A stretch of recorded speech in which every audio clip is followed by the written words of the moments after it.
tim kuasa hukum Insanul sendiri? Iya, kalau kita lihat adanya perdamaian dan perdamaian ini masih berjalan, tentunya pihak Polda Metro Jaya ya, dalam hal ini Direktorat PPA, PPO itu harus ya mengakomodir dan memberikan satu ruang dan memberikan solusi sehingga permasalahan ini kan permasalahan rumah tangga perzinahan ini bisa selesai gitu dengan cara perdamaian ya. Perdamaian yang benar-benar berimbang gitu kan. Itu poinnya sih. Cuman kalau andai kata ada syarat-syarat yang kira-kira dirasa tidak cocok dan ini memberikan satu persepsi yang kurang bagus gitu karena dia minta agar dicabut laporannya seluruhnya di cyber, ini agak sedikit menurut saya ini nggak berimbang gitu loh. Karena memang kita tujuannya bukan kalau lihat dari konstruksi kasusnya ini bukan kepada pihak Mawa gitu loh. Lalu Mawa nih dalam hal ini keikut serta dalam proses adanya nanti jadi saksi dan lain-lain kan. Tapi kan di sini poinnya adalah bagaimana kita mencari dalangnya, motifnya, dan pelakunya gitu loh. Yang kita anggap bahwa pelaku ini tidak sendirian, artinya dilakukan secara bersama-sama gitu. Oke Bang, mungkin masyarakat menanti ya Bang ujungnya dari cerita ini sendiri antara Mawa, Insanul dan Inara sendiri, mungkin dari kuasa hukum sendiri seperti apa sih? Mungkin masyarakat menanti akan ada siapakah yang akan mendekam segala macam, ataukah justru malah adanya perdamaian tiga. Ya kalau kita bicara perdamaian, ini kan kita skupnya adalah di Polda Metro Jaya, ya kan? Memang sama-sama niatnya nawaitunya mau berdamai kan tadinya kan seperti itu, karena memang pada prinsipnya kalau kita lihat nih antara Mawa dan Insanul tentunya harusnya baik-baik aja gitu loh, harusnya kan gitu. Tetapi dalam hal ini kalau memang ada sesuatu hal itu kan jadi terlihat gitu loh, ada apa sebenarnya, mau melindungi siapa kalau memang mau dicabut seluruhnya, kan itu poinnya. Makanya kita berkali-kali makin bertanya nih dengan lawyernya Inara selaku pelapor di illegal access di cyber Barreskrim. Jadi kalau memang itu menjadi pokok penting untuk membuat suatu proses perdamaian di Polda Metro Jaya menjadi syaratnya adalah Barreskrim, maka perdamaian itu nggak pernah bisa ada gitu loh. Tapi kalau pihak Mawa, pihak Inara, pihak Insanul yang mau berdamai, ya ini bisa dilakukan restoratif justice. Ya, dengan berbagai macam kasusnya, misalnya dari Polda Metro, terus di cyber Barreskrim bisa dilakukan restoratif, lakukan aja restoratif. Jadi tidak ada kita melihat bahwa dia mau cabut semua, mau lindungin siapa yang mau dilindungin gitu loh.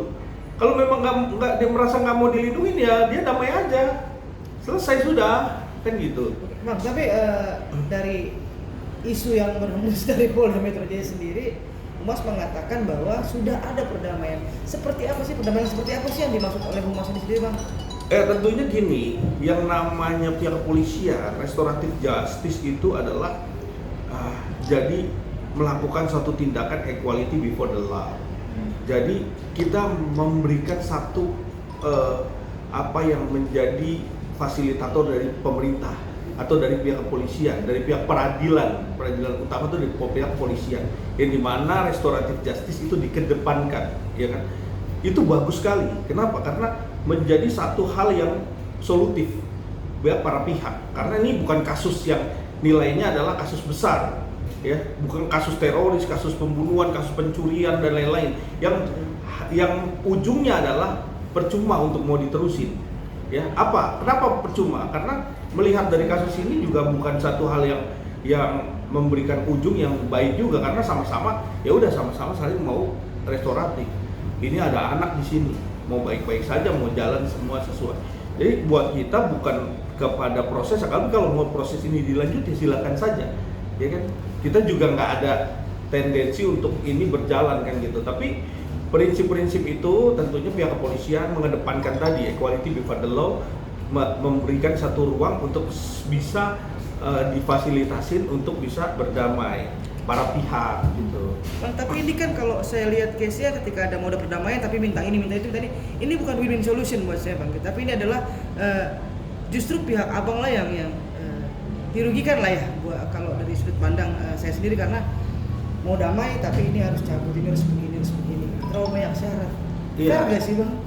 Iya, jadi masyarakat Indonesia ya, rekan-rekan media juga yang mengawal kasus ini juga kan semakin tahu nih sebenarnya bagaimana nih nilai daripada perdamaian atau restoratif ini. Kita kan buka semua ke media. Berdasarkan apa? Berdasarkan fakta yang ada, berdasarkan apa yang diinginkan, apa yang menjadi keinginan atau dan kemampuan daripada para pihak. Jadi para pihak kayak misalnya Insanul kemarin sudah menyampaikan ya, dia mau memberikan rumah untuk anaknya. Nah, tentunya ini menjadi ruang untuk bisa memfasilitasi proses namanya restoratif. Nah, terus yang kedua itu adalah mencabut laporan untuk keseluruhan. Nah, ini dari yang di statement ini yang disampaikan oleh kakaknya daripada Mawa yang disampaikan ke Insanul. Jadi Insanul sempat nanya kenapa harus dicabut semua kan gitu. Jadi itulah yang jadi poin penting. Kalau memang dia mau melakukan perdamaian ya para pihak lah. Para pihak bisa damai kan. Tentunya ada Mawa, Insanul dan juga Inara selaku pelapor di Barreskrim. Sama-sama bikin restoratif selesai sudah. Jadi tidak ada isu lagi gitu kan. Kalau memang Barreskrim ya Barreskrim biarkan. Barreskrim kan sudah naik sidik duluan. Sudah proses naik sidik duluan. Ini kan tinggal menetapkan tersangka. Jadi Barreskrim harus cepat memberikan kepastian hukum. Buat apa? Buat bisa tahu bahwa adanya illegal access atau pengambilan gambar yang selama 2 bulan terus dibuat segimana rupa dan akhirnya dilaporkan, ini harus terkuak gitu loh. Jadi Barreskrim harus memberikan kepastian hukum dan motif daripada 2 bulan pengambilan CCTV baru dilaporkan, kan gitu. Nah ini kan juga jadi pertanyaan besar yang sampai saat ini belum ada jawabannya nih.